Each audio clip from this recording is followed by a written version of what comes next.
Today we have 4 super quick tips for how to save for a house in your 20s, because we really believe that the earlier that you can start investing in real estate, that you can just become a homeowner, the better.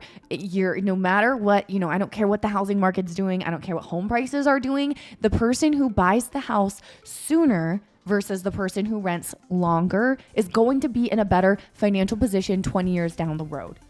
Absolutely. And we live and have been living in these historical times. I mean, I got in the business 2017. I think Mariah's been in since 2015. Yeah. And, we've seen it so many times where even if you bought just 2 years ago, how life-changing that equity has been for that client. And yes, it has been a historical time. Usually equity growth doesn't work like that year over year, but traditionally you're making something year by year. And then people talk, well, I can't sell my house because I don't want to pay a realtor's commission. Well, right now, generally everybody that sells that have purchased a home that 2 years ago, they're making so much to where it's almost like eliminating that realtor's commission in my mind, because you're always 150 grand up because of the year over year equity growth. So we have been in a seller's rich market, and that's what makes this a really beautiful thing for a lot of our sellers, and why they still are selling homes even with interest rates reaching 7.5%. Yeah, and they gained that equity just from living somewhere, which is the coolest part. So let's get into these tips super quick today. The first tip is you got to figure out how much house you can afford by doing some research on median home prices in your area. And so you are able to budget for your down payment, for property taxes, for insurance, home repairs, utilities, all of that.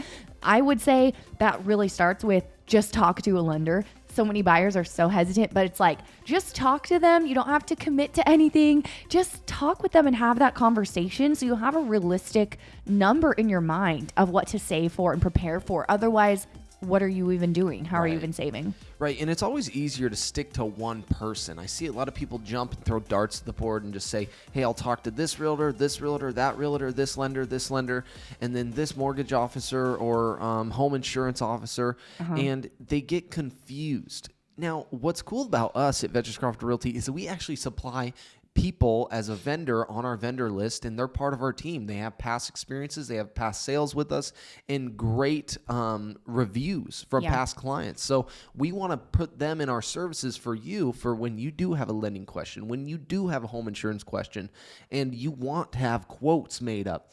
But I think Mariah's absolutely right. Figure out what the median house price is in the area you're trying to purchase. Dial in a specific area. In Salem, there's 4 or 5 different parts of Salem, sides of town that you could be moving to. For your particular area that you're wanting to go to, ask your realtor, hey, what's the median sales price? What am I expected to pay in closing costs in this price range? What do the property taxes look like? Because usually a lender is going to say your mortgage ultimately sometimes is reflective of your property taxes.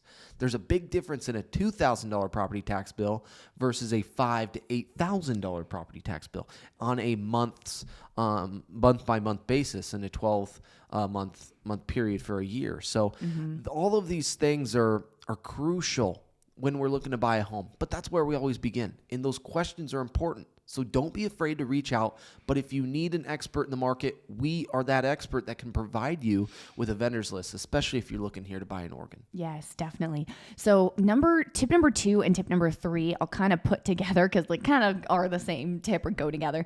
Tip number 2 is start putting money away for your down payment. And number 3 is a tip on how to do that. And that is what we have found to be the easiest way. And that is automate your savings. If you get a regular paycheck, chances are your payroll department can set you up on an automatic deposit of a portion of your pay into a savings account. This way, you don't have to think about it. The money that you are working hard for, you can guarantee that it is going towards a savings account that is just for your mortgage. Or something that we've done is just open a separate account at a separate bank that you don't even usually bank at, that you don't even have a card to, and automate or put a certain amount every single month. I've found that's the best way to help save for a down payment for a house. Yeah, and it's super easy, but it's one of those things where if you set it and forget it, you truly do forget it. And if you have a goal to buy a house by this X amount of time, That tells me in my head, I have to save this much per month in order to buy by that X amount of time. Well, if you're working your routine job, you know what generally you're making at the end of the month. If you rationalize and ration that payment that you're getting and receiving at the end of the month and putting a portion in that bank account, that's really fun. Yeah. Because when you see things compound and then you're actually like, this is tangible now. Man, I only started with $500 in this account. And then 3-4 months later, you got $2,000. That's a thing that's really going to continue to motivate you. Yeah. If you've been down in the dirt for the last 2 years, a year, 6 months, it's going to be able to say, you know what, I can do this. Yeah. Whether it's saving up for your down payment, your closing costs, because there are opportunities right now. You can buy a home 0 down. And it's all in reflective of your credit scores, your job, verification of employment.